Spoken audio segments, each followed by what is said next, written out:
Hello दोस्तों, आपका हमारे YouTube channel science by SK में स्वागत है। हम आशा करते हैं आप स्वस्थ और मस्त होंगे और आपकी पढ़ाई भी अच्छे से चल रही होगी। तो आज हम फिर से लेके आए हैं क्लास 12 बायोलॉजी दो मोस्ट इम्पोर्टेंट क्वेश्चन, जो कि बहुत ही महत्वपूर्ण क्वेश्चन है और इनमें से बहुविकल्पी क्वेश्चन भी बनते हैं। तो चलिए आज के हम अपने दोनों क्वेश्चनों को अच्छे से समझ लेते हैं। हमारा पहला क्वेश्चन क्या है? Amoebiasis, malaria, typhoid, filaria, dengue, pneumonia रोग कारकों के नाम लिखिए। यानी कि जो अमीबियोपेचिस रोग और malaria, typhoid, filaria, dengue, pneumonia, ये टोटल 6 रोग हैं और इनमें से बहुविकल्पी क्वेश्चन भी बनते हैं। तो इन सभी के क्या पूछ रहा है? तो रोग कारकों के नाम पूछ रहा है।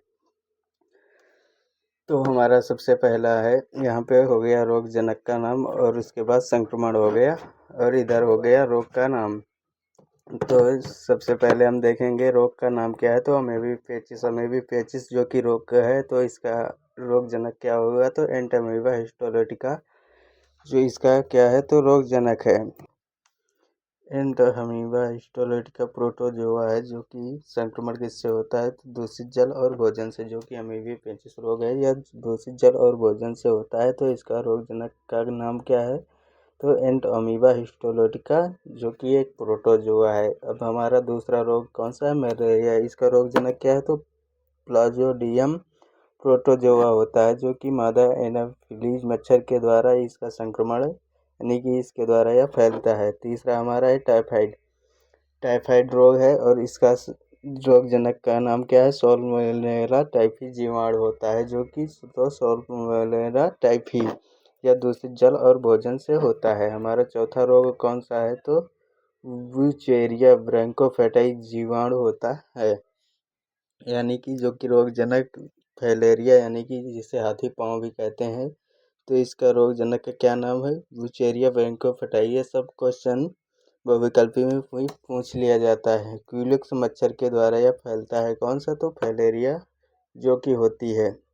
अब डेंगू डेंगू का जो कि रोग जनक का नाम है? तो डेंगू विषाणु होता है, जो कि फ्यूलेवी मच्छर यानी कि मादा का नाम जो कि है जिसके द्वारा फैलता है। तो मादा एडीज एजिप्टी मच्छर के काटने से यह रोग फैलता है, यानी कि जो डेंगू बुखार होता है। अब हमारा छठवां है निमोनिया। निमोनिया स्ट्रेप्टोकोकस निमोनी जीवाणु के द्वारा, यानी कि जो कि रोग जनक है। तो स्ट्रेप्टोकोकस निमोनिया जीवाणु है, जो कि वायु में उपस्थित रहता है या वायु के द्वारा पहुंचता है हमारे शरीर के अंदर। तो हम आशा करते हैं आपको यह पहला क्वेश्चन अच्छे से समझ में आ गया होगा। अब हम चलते हैं अपने नेक्स्ट क्वेश्चन की ओर। तो हमारा नेक्स्ट क्वेश्चन भी बहुत ही इम्पोर्टेंट है, सहज प्रतिरक्षा तथा उपार्जित प्रतिरक्षा के बारे में है। इसमें हम समझेंगे। तो सहज प्रतिरक्षा क्या होती है? एक जन्मजात प्रतिरक्षा होती है, जो यानी कि जन्म से ही प्राप्त प्रतिरक्षा होती है, और उपार्जित यह जन्म के बाद प्राप्त होती है। तो सहज प्रतिरक्षा एक प्रकार की अविशिष्ट प्रतिरक्षा होती है। यह जन्म के समय से ही मौजूद होती है, यानी कि सहज प्रतिरक्षा होती है जो कि यह एक अविशिष्ट प्रतिरक्षा होती है और यह जन्म के समय से ही मौजूद होती है। कहाँ? शरीर में, मानव शरीर में मौजूद होती है। इसी कारण इसे जन्मजात प्रतिरक्षा यानी कि जो सहज प्रतिरक्षा होती है वह जन्म के समय से ही मानव शरीर में मौजूद रहती है। इसीलिए इसे जन्मजात प्रतिरक्षा भी कहते हैं।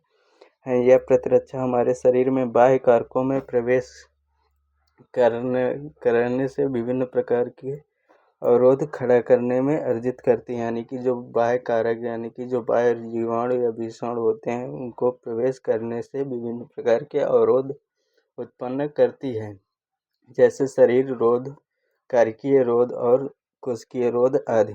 अब हम उपार्जित प्रतिरक्षा के बारे में समझ लेते हैं कि उपार्जित प्रतिरक्षा क्या होती है, जो कि जन्म के बाद प्राप्त होती है।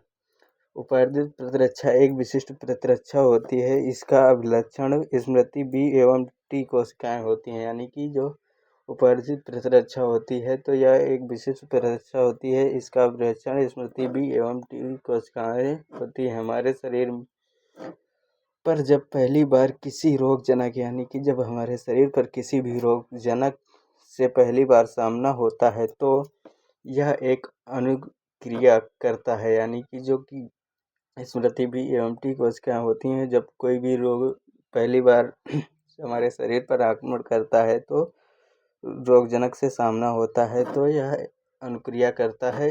बाद में इसे रोगजनक से सामना होने पर बहुत ही तीव्रता के द्वितीय अनुक्रिया होती है, जैसे चेचक का टीका आदि।